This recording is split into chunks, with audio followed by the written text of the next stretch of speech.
अच्छा, electric field में charge move करने के लिए जो वर्क करना पड़ता है, उसका फॉर्मूलेशन जो अभी अपन ने निकाला था, क्या फॉर्मूलेशन निकाला था?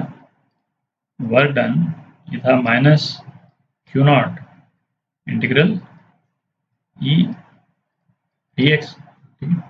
अच्छा, इस वाले केस में तो इलेक्ट्रिक फील्ड केवल एक्स डायरेक्शन में थी, है ना, नेगेटिव एक्स डायरेक्शन में, और चार्ज भी हमने केवल एक्स डायरेक्शन में मूव कराया था। पर अपने को चाहिए एक जनरल फॉर्मूलेशन, ठीक है, क्योंकि इलेक्ट्रिक फील्ड और डी मतलब चार्ज का मूवमेंट तो कैसे भी हो सकता है। जैसे जैसे ये वाला सिचुएशन देखते हैं, तो ये मैंने एक्स वाई एक्सिस बना दिया, है ना। इलेक्ट्रिक फील्ड जो है सपोज तो किसी भी तरह से हो सकती है। सपोज ये इलेक्ट्रिक फील्ड लाइंस हैं, ठीक है, और इस डायरेक्शन में जा रही है इलेक्ट्रिक फील्ड, और चार्ज भी जो है वो किसी भी तरह से मूव कर सकता है। चार्ज सपोज यहाँ पे है, तो इस तरह से भी हो सकता है चार्ज का मूवमेंट, ठीक है। तो हमारे को मतलब ऐसे जनरल केसेस में भी हमको निकालना आना चाहिए कि भाई कितना वर्क लगेगा, ठीक है। तो इसको करते हैं, इसको थोड़ा सा जनरल फॉर्मुलेशन कर लेते हैं। तो इलेक्ट्रिक फील्ड को तो हम आई और जे कंपोनेंट में हम लिख ही सकते हैं। भाई इलेक्ट्रिक फील्ड को जनरल एक्सप्रेशन जो है इसका ई X I plus E Y component जे, ये हम लिख सकते हैं। अच्छा, ई एक्स और ई वाई जो है वो एक्स और वाई के फंक्शंस भी हो सकते हैं, है ना। मतलब we can have an expression like कुछ x square i plus Y j, है ना। इलेक्ट्रिक फील्ड का ये फॉर्मुलेशन भी हो सकता है, ठीक है। तो ये तो जनरल फॉर्मुलेशन हो गया आपका इलेक्ट्रिक फील्ड का। अच्छा, हमने अब इसका डिस्प्लेसमेंट देखते हैं, डी एक्स जो है, तो डी एक्स क्या था, हमने एक्स एक्सिस पे मतलब एक्स डायरेक्शन में चार्ज को मूव कराया था। एक जनरल मूवमेंट यदि हम कराएं पार्टिकल का, तो सपोज जनरल मूवमेंट क्या हो गया, डी आर कह सकते हैं उसको, जिसका एक्स कंपोनेंट भी है वाई कंपोनेंट भी है।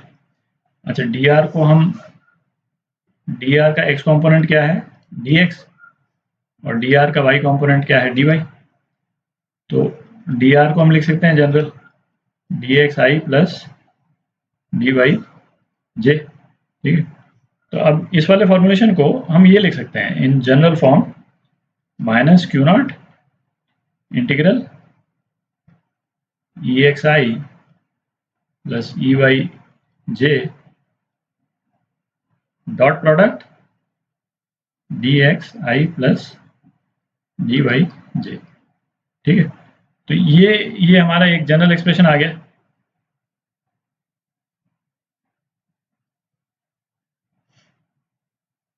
है ना, वर्क डन का। तो अब ऐसा करते हैं, एक सिंपल सा एग्जांपल ले लेते हैं और उसमें वर्क डन निकालते हैं, तो उससे और क्लियर हो जाएगा। तो ये एक्सप्रेशन अपन ने निकाला, ठीक है। अब कोई क्यू नॉट चार्ज है, क्यू नॉट को डिफाइन नहीं करते हैं, क्यू नॉट के टर्म्स में आ जाएगा अपना आंसर। क्यू नॉट चार्ज है और इलेक्ट्रिक फील्ड को ले लेते हैं अपन, चलिए यही ले लेते हैं x I plus Y j, है ना, ये ले लेते हैं। और पार्टिकल जो है वो इसी को ले लेते हैं। तो ये सपोज 1 4 से ये पार्टिकल गया 5 1 तक, ठीक है। 1 4 से 5 1 गया। अच्छा, किस रास्ते से जाता है उससे फर्क तो पड़ता नहीं, क्योंकि कंजर्वेटिव फोर्स है ना, इनिशियल और फाइनल पॉइंट है, उसी से मतलब है, किसी भी रास्ते से जा सकता है। तो करते हैं इसको, वर्क डन निकालते हैं, minus Q naught integral X I plus Y J dot D X I plus D Y J, ठीक है,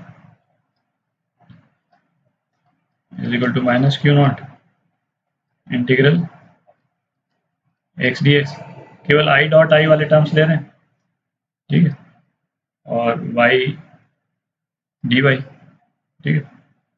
अच्छा, इन दोनों को अलग अलग कर देते हैं।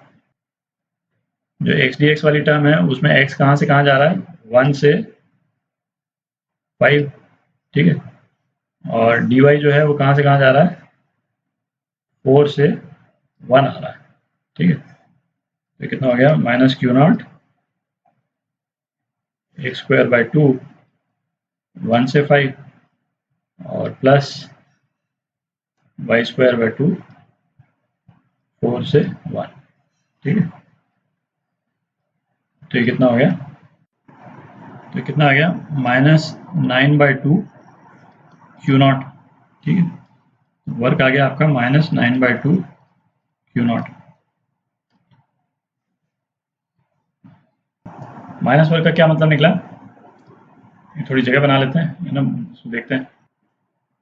तो जैसे दो केसेस हो गए भाई, एक तो हम फील्ड के अगेंस्ट में यदि चार्ज को लेके जाते हैं, यदि फील्ड इस डायरेक्शन में है और हमारा चार्ज जो है वो ये है, और चार्ज को हम इधर लेकर के जाते हैं, तो हमको फोर्स किस डायरेक्शन में लगाना पड़ेगा, इलेक्ट्रिक फील्ड जो है वो इस डायरेक्शन में फोर्स लगा रही, अपन देखा था पहले, और एक्सटर्नल फोर्स हमको इस डायरेक्शन में लगाना पड़ रहा है। ठीक है, और डिस्प्लेसमेंट किस डायरेक्शन में है, dx, ये भी इस डायरेक्शन में। तो वर्क क्या करना पड़ा अपने को, पॉजिटिव। फील्ड के अगेंस्ट में पॉजिटिव चार्ज को हम लेके गए तो हमको पॉजिटिव वर्क करना पड़ा। ठीक है, अब यदि यही डायरेक्शन रखते हैं फील्ड का और चार्ज को यहां से इधर लेकर के आते हैं सपोज, ठीक है, तो इसमें जो इलेक्ट्रिक फील्ड है वो किस डायरेक्शन में फोर्स लगा रही, इलेक्ट्रिक फील्ड इस डायरेक्शन में फोर्स लगा रही। ठीक है, ये पॉजिटिव चार्ज है। अच्छा, हम जब चार्ज को यहां से यहां लेकर के आ रहे हैं तो अब उसका आइडिया ये है कि अनएक्सेलरेटेड लाना है ना, कांस्टेंट वेलोसिटी से लाना है। यदि हम चार्ज को छोड़ देंगे तो चार्ज तो एक्सेलरेट कर जाएगा क्योंकि ये फोर्स लग रहा है। तो इसको बैलेंस के लिए जो एक्सटर्नल फोर्स जो है वो इस डायरेक्शन में है। ठीक है, एक्सटर्नल फोर्स इस डायरेक्शन में है। हमने क्यों लगाया इस डायरेक्शन में फोर्स, कि चार्ज एक्सेलरेट ना करे उसको प्रिवेंट करने के लिए। और dx किस डायरेक्शन में है, dx इस डायरेक्शन में। ठीक है, तो एक्सटर्नल फोर्स और dx जो है अपोजिट डायरेक्शन में, 180 डिग्री का एंगल है दोनों के बीच में, तो एफ डी एक्स जो है वो नेगेटिव हो जाएगा, और इस केस में वर्क नेगेटिव हो जाएगा। ठीक है,